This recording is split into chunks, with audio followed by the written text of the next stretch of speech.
Next आता है kidney. Kidney में हम की तक पहुंचने के लिए हमें क्या करना है, इसमें स्किन सबक्यूटेनियस टिश्यू आ गई, उसके बाद मसल्स आएंगे।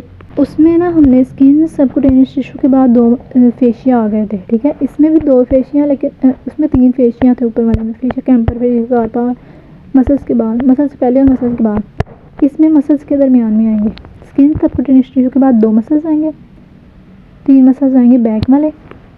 हमने ना पीछे से जाना होता है ना एक्चुअली, तो पीछे हमारे पास सबसे पहले स्किन आएगी, फिर सबक्यूटेनियस टिश्यू आएगा, फिर हमारे पीछे वाले मसल्स आएंगे। कौन कौन से होते हैं, latissimus dorsi, serratus posterior inferior muscle, उसके बाद एक्सटर्नल ओब्लिक मसल आएगा, उसके बाद हम लंबर रीजन से जा रहे हैं तो लंबर फेशिया आएगा हमारे पास।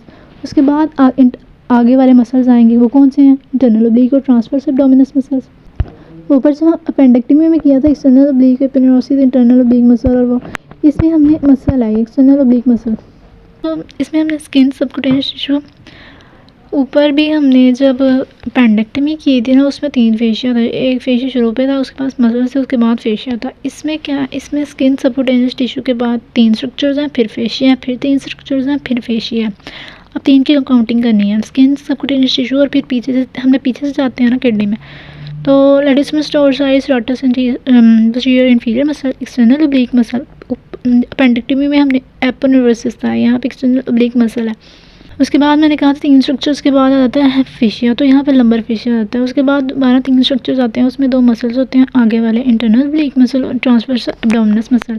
उसके बाद तीसरे स्ट्रक्चर में पेरिटोनियम आ जाती है, फिर आता है हमारे पास जिरोटा फेशिया, और एंड पे हमारे पास आ जाती है पेरिनेफ्रिक फैट।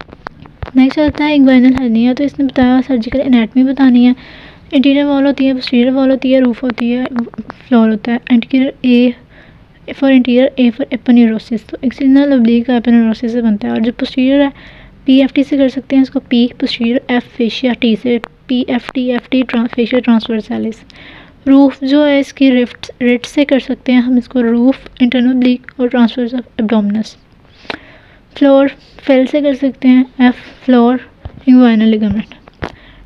डायरेक्ट और इनडायरेक्ट के दरमियान में डिफरेंस बताएं तो side shape, extend, direction. Side क्या है, इंग्वाइनल जो हर्निया होता है वो डीप इंग्वाइनल रिंग से होता हुआ आता है पूरा पाथवे करके, लेकिन जो डायरेक्ट होता है वो डायरेक्ट उसके इंग्वाइनल की वॉल से निकल आता है, कैनाल की वॉल से, रिंग से नहीं आता डायरेक्टली, पोस्टीरियर वॉल से निकल आता है। जो शेप होती है, अब ये अंदर से आया है, घुस के पूरे कैनाल के अंदर से आया, तो पेयर शेप होगा। जो डायरेक्ट वाला है वो डायरेक्टली फाड़ के आया, वाल तो ग्लोबुलर है।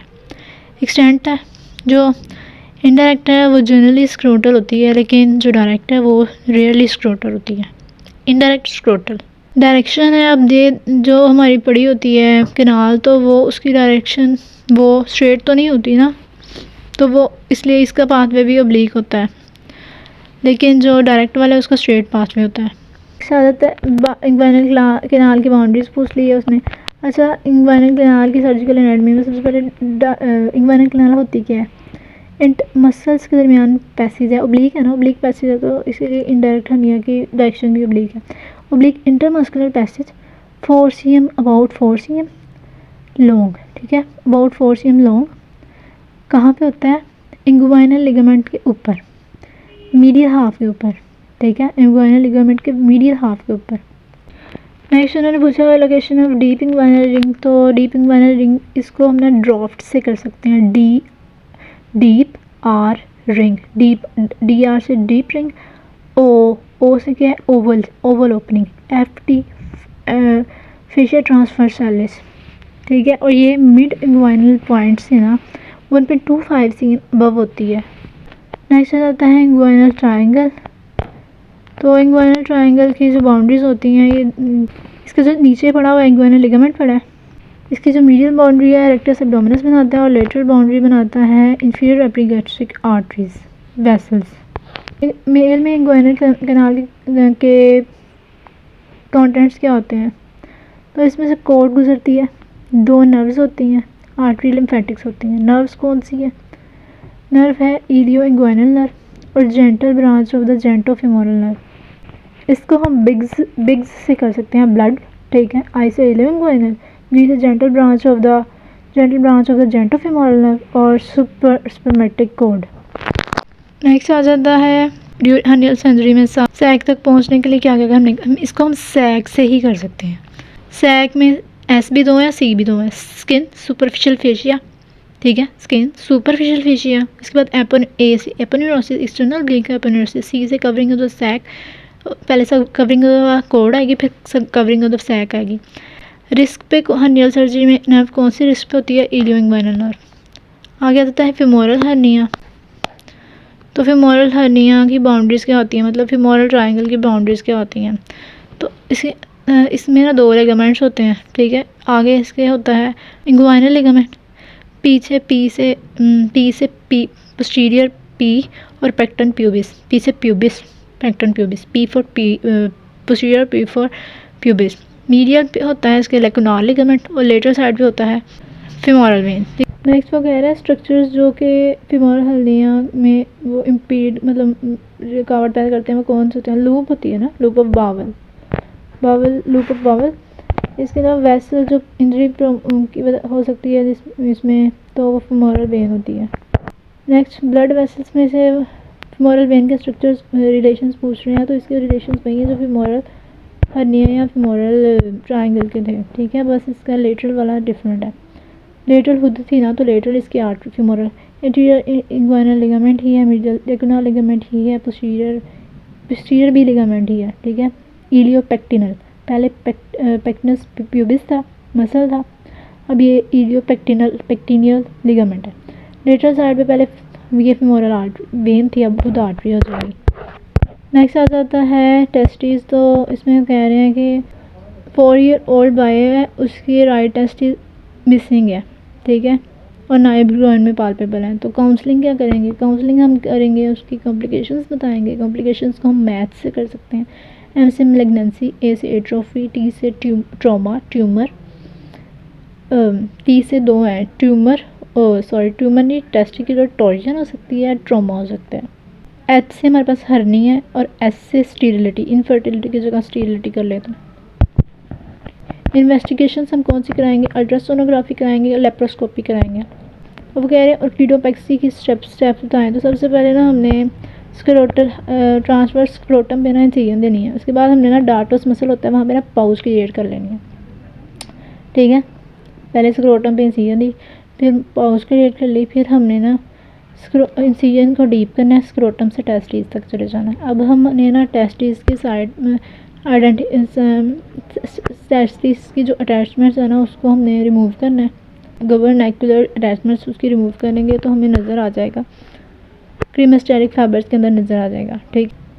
इसके बाद हमें वहाँ पे प्रोसेसेस विजाइनलिस भी नज़र आ जाएगा और कोर्स के स्ट्रक्चर्स भी नज़र आ जाएंगे। 3 चीज़ें हमें नज़र आएंगी यहाँ पे। PCT से कर सकते हैं पाकिस्तान क्रिकेट टीम से, ठीक है।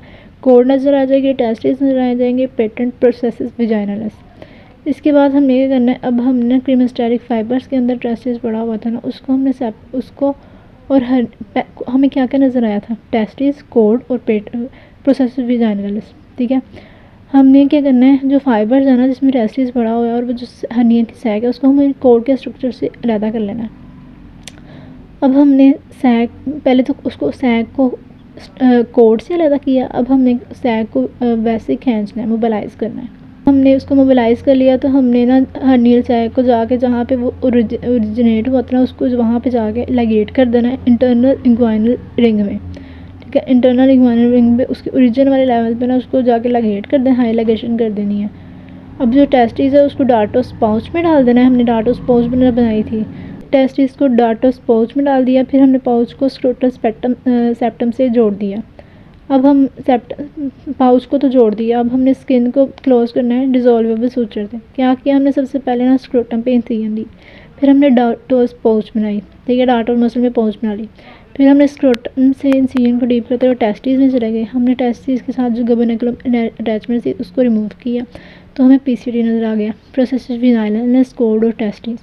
अब हमने क्या किया, जो सैक है, ठीक है, उसको और जो हमारे पास जिसमें फाइबर से क्रीमेस्टेरिक फाइबर से उसको हमने कोड से अलग किया, ठीक है, कोड स्ट्रक्चर से। फिर हमने सैक्स को मोबिलाइज़ किया, ऊपर जाके ना हाई लाइगेशन कर दी, जहाँ इंटरनल इंग्वाइनल रिंग में ना उसकी जाके लाइगेशन कर दी at the site of is origin. फिर क्या किया हमने? टेस्टिस को पकड़ के डार्टोस पाउच में डाल दिया, पाउच को हमने स्क्रोटम के सेप्टम के साथ जोड़ दिया, उसको फिर सेप्टम की स्क्रीन को डिसॉल्वेबल सूचर से जोड़ दिया। नेक्स्ट इसके एमसीक्यूज़ कर लेते हैं। तो एक 40 ईयर की फीमेल है, प्रेजेंट करी है, 3 cm लंप है इसके अपर आउटर क्वाड्रेंट में, ठीक है। FNAC से पता चल गया है कि इन्फिल्ट्रेटिव डक्टल कार्सिनोमा है। तो of the following lymph nodes which one is the most likely to be involve first. तो उसके पास सबसे पहले एक्सिलरी पड़े होते हैं, तो एक्सिलरी सबसे पहले इन्वॉल्व होंगे। आगे क्वेश्चन नंबर 2 में 60 ईयर का मेल है, प्रेजेंट कर रहा है डिस्फेजिया से, फ्लेक्सिबल एंडोस्कोपी से पता चला है कि कार्डिया पे ग्रोथ है। इंसाइजर से इस ग्रोथ का डिस्टेंस कितना होगा? 40 cm। तो ये कार्डिया पे है ना ग्रोथ, ठीक है। कार्डिया मतलब जंक्शन पे है, गैस्ट्रोइसोफेजियल जंक्शन में। तो इंसाइजर से उधर का जो होता है वो 40 cm का होता है।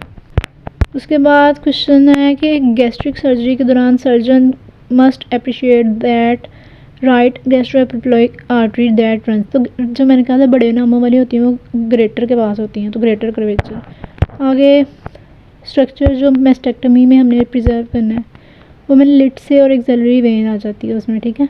इसके बाद है 85% of the lymphatic drainage auxiliary lymph node से आती है।